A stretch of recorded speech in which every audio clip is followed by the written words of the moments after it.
The UFC pound for pound list is broken, dude. I mean, we've got Dustin Poirier on there above Robert Whittaker. John Jones is number 12. You know, John Jones is below Dustin Poirier and Aljamain Sterling. It's broken, dude. So as you can see on my screen right here, I have my criteria. I have my number one pound for pound, Alexander Volkanovski. And I'm going to be going from number 15 all the way up to number 2 based on these criteria, okay? So wins that they have against pound for pound fighters, like obviously at the time, um, being an undisputed champion or winning an undisputed title, you know, however you want to word it. Then this is in order, by the way: winning streak, quality of opponents, and then the dominance slash performances that they have. So finishes and all that stuff. And the people at the top will be the best of all of these kind of combined, or you know, like a mixture of all of these combined. Okay. So I'm gonna get straight into it. I'm gonna explain some of my picks as well. By the way, guys, I know a lot of you kind of disagreed with my overrated, underrated, properly rated video. That's all good, man. Like, keep commenting down below what you think. If you disagree, let me know down below. I'd love to see you guys' list down below. So feel free to get a discussion going in the comments, man. I love reading that shit. So I don't take it personally. Keep doing it, man. I love it, bro. All right, let's go. Number 15, Jan Blachowicz. Okay, now this may seem weird to you. This is like an interchangeable kind of spot. If you want to put Dustin Poirier here, if you want to put Max Holloway here, I understand. But me personally, on my criteria, I think Jan Blachowicz belongs here, and I'll kind of explain that later when other people come up. He beat Israel Adesanya, who's on this list, who was at the time like top in the pound for pound list already. He was a UFC light heavyweight champion. He went on a good streak when he became the champion. He's only lost to who? Glover Teixeira recently, and besides that, he beat Alexander Rakic and he had a draw with Magomed Ankalaev, so it doesn't really affect him. And again, he was a UFC champion, so I'm going to put him in at number 15. All right? Number 14, Glover Teixeira. He beat Jan Blachowicz, destroyed Jan Blachowicz, was a UFC champion. Okay, obviously he lost to Yuri Prohaska, but he beat Jan Blachowicz, who beat Israel Adesanya. He went on a crazy winning streak, finished pretty much everybody that he fought as well. And fought all the top guys at light heavyweight, like Thiago Santos coming off the John Jones win, which John Jones loss, excuse me, which was a really good look. So I think that puts Glover Teixeira on my pound for pound list for me. Okay, at the bottom, it's kind of like I'm not super like, yes, this guy needs to be here, but I do believe Glover Teixeira and Jan Blachowicz belong on the bottom of this pound for pound list. Okay, number 13, Brandon Moreno. Okay, won the UFC title, beat Deiveison Figueiredo, who is the best champion that we've had since Henry Cejudo, right? Who's like the leader of this new generation, Brandon Moreno and Figueiredo. He beat Figueiredo. He won the UFC title. He's won the interim title as well. He beat Kai Kara France. He's been on a crazy winning streak since he came back to the UFC. Obviously, he lost to Figueiredo, so that's going to put him below Figueiredo on this list. Spoiler. But yeah, I think beating Figueiredo puts him on the pound for pound list, winning the championship, winning the interim title, and he finished Figueiredo as well. So that's a big feather in his cap. Okay, number 12. Stipe Miocic. Okay, Stipe Miocic belongs on this list, dude. Okay, if we're going to put John Jones on here, who's been inactive as fuck, then I think Stipe deserves to be on there more, because Stipe was fought more recently than Jones. You know what I mean? Yes, he lost to Francis Ngannou, but before that, beat Francis Ngannou, finished DC, who was pound for pound number 1, okay, who beat him, right? Beat DC twice, finished him, okay, who was, again, pound for pound number 1, double champion in the UFC. That's a big deal for me as well. That's a huge pound for pound win. And he has a win over Francis Ngannou, who would have been on this pound for pound list if he didn't leave the UFC. He would have been top 5. So I think one loss, and the fact that he's the heavyweight GOAT, I mean, he was on a huge win streak until he fought DC. So I don't understand why Stipe is not on the pound for pound list after one loss. Because he has a win over Francis Ngannou and a win over DC, who was number 1 pound for pound before he retired, pretty much. So I don't really understand why Stipe is not on the list. I think he belongs there, okay? Moving on, number 11, Deiveison Figueiredo. Okay, Deiveison Figueiredo, current UFC champion, 2-time UFC flyweight champion. He's finished pretty much everyone that he's fought, except for Brandon Moreno, and he has a win over Brandon Moreno and a draw with him. So that's a pound for pound win for him. Okay, that's why both of them are there, right? It's starting to make sense, right? Both of them are UFC champions. Deiveison Figueiredo, his performances, he's usually quite dominant against people that aren't Brandon Moreno. And, you know, he finished Alex Perez. He finished fucking Joseph Benavidez twice, who is one of the best flyweights of all time, who has a win over Henry Cejudo as well. So I think Deiveison Figueiredo belongs here outside the top 10, all right? Number 10, Robert Whittaker. Okay, Robert Whittaker is on a crazy win streak right now. He's only lost to Israel Adesanya, and that second fight was extremely close. He's beat everyone else at middleweight. He has wins at welterweight as well, which should affect pound for pound in some way, not super overly, but we all see the way that Robert Whittaker performs. His dominance is so high that he belongs on this list. He's a former UFC champion. He's fought everyone in the division and not only beat them, but outclassed all of them. Okay, he has 2 wins over Yoel Romero, who's also beaten great fighters as well. So I can't put Robert Whittaker any higher, unfortunately, because he's not a current UFC champion, but he's as close as you probably can be without being a champion to the pound for pound like top level guys. You know what I mean? Because he goes on these incredible streaks. He's beaten all the best people at middleweight. You know what I mean? All the people that Israel Adesanya has beaten as well, and arguably more impressively than them. So I think that deserves to put him on the pound for pound list if that's put Adesanya on the pound for pound list in the past. You know what I mean? Does that make sense?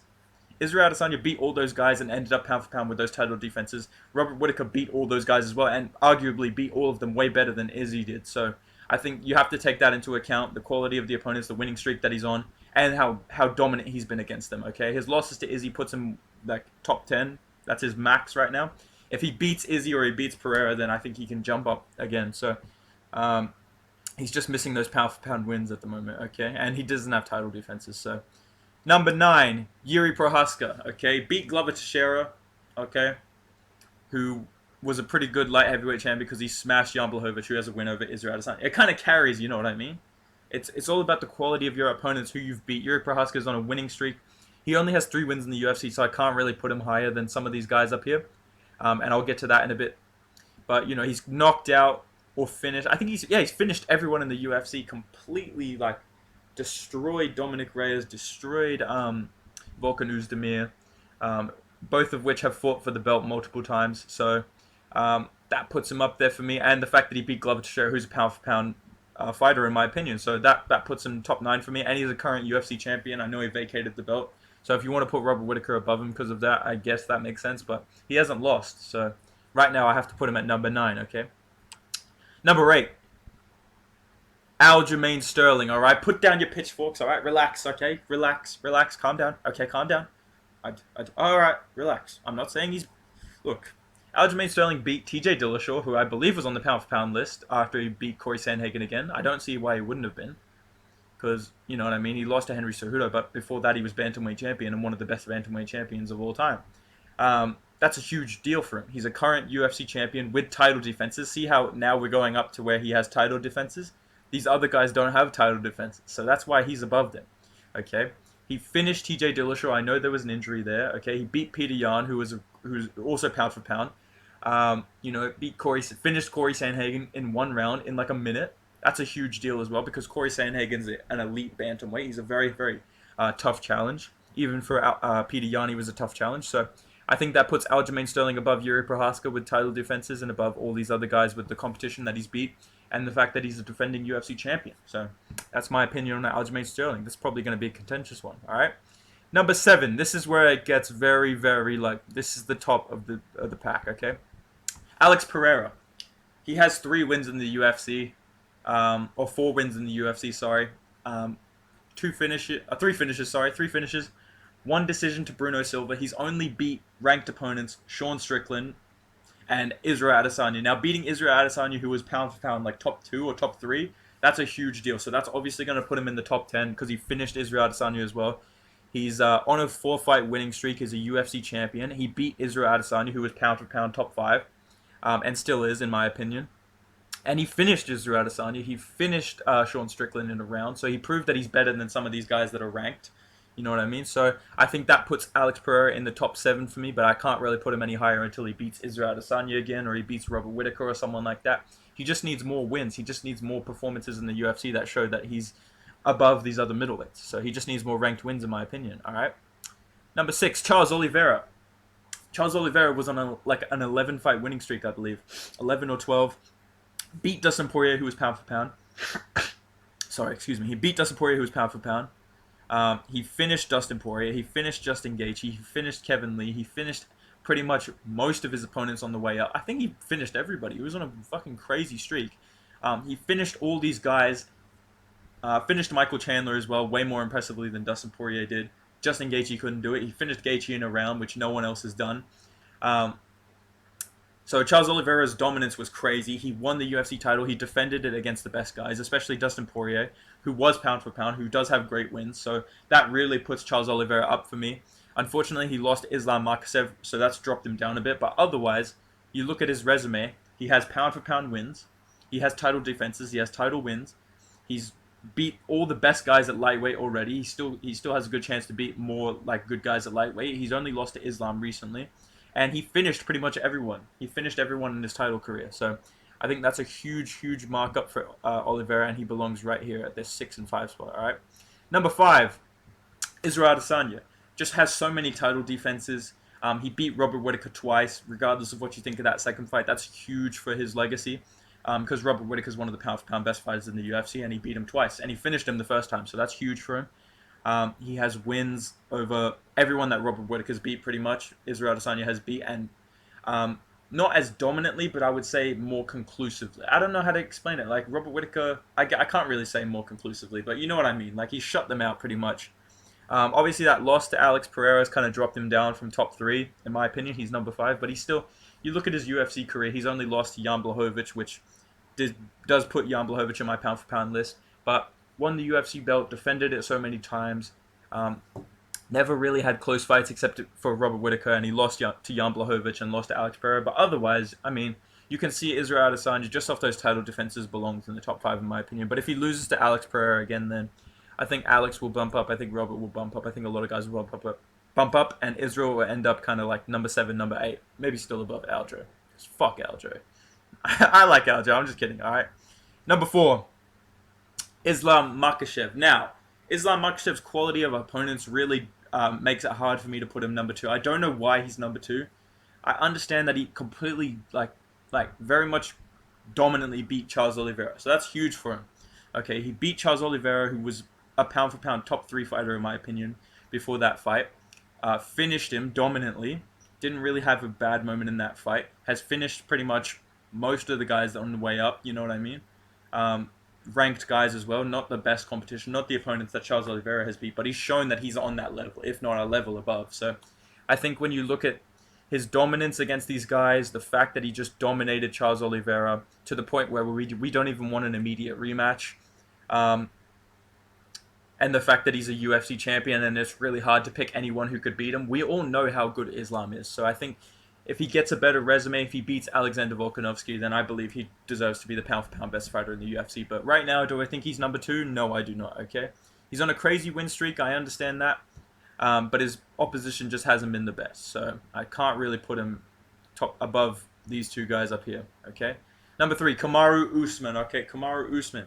Title defenses, won the title, finished Gilbert Burns and Jorge Masvidal. But...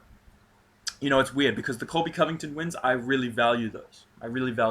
Okay? But Colby Covington, has he really beat the best guys at welterweight recently? No. And having 2 title defenses against Jorge Masvidal, it's really hard for me to put him above the next guy because he's defended the belt against Gilbert Burns. That's a good fight. But otherwise, like Jorge Masvidal twice, Colby twice, that's kind of like added onto his legacy unnecessarily, in my opinion, when he could have defended the belt against other guys that were streaking or coming up the division, and maybe that would make his resume look a lot better.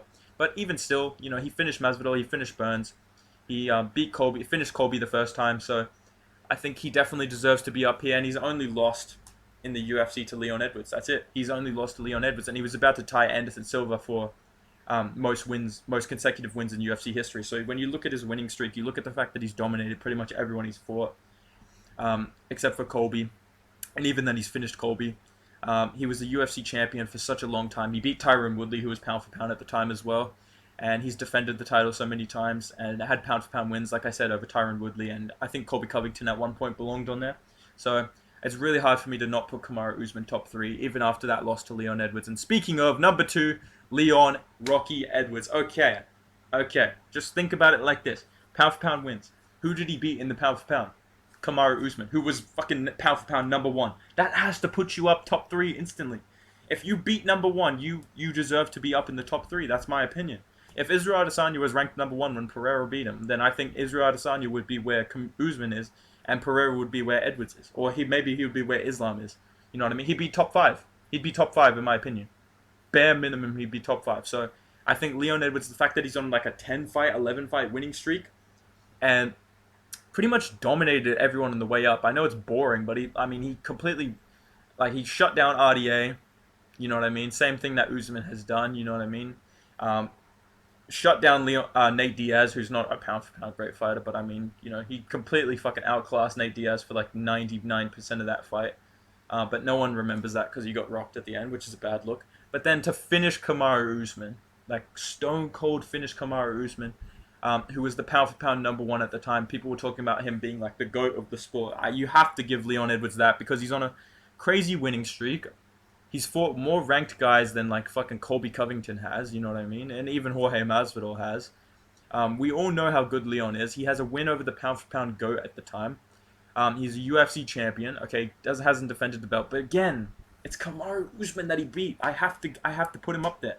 I have to put him above Usman for that, for beating him, and for being on a winning streak. Because now Usman's winning streak is gone, and Leon's winning streak has continued. So people really base it on one fight, but you got to look at Leon's career. Look at his Tapology, look at his show dog, whatever you look at. He's on a winning streak that's crazy right now in the UFC. That's comparable to like Islam's winning streak. It's comparable to Charles Oliveira's winning streak. And he just finished the pound for pound #1. And he's a UFC champion now. So that's my perfect marriage of all four.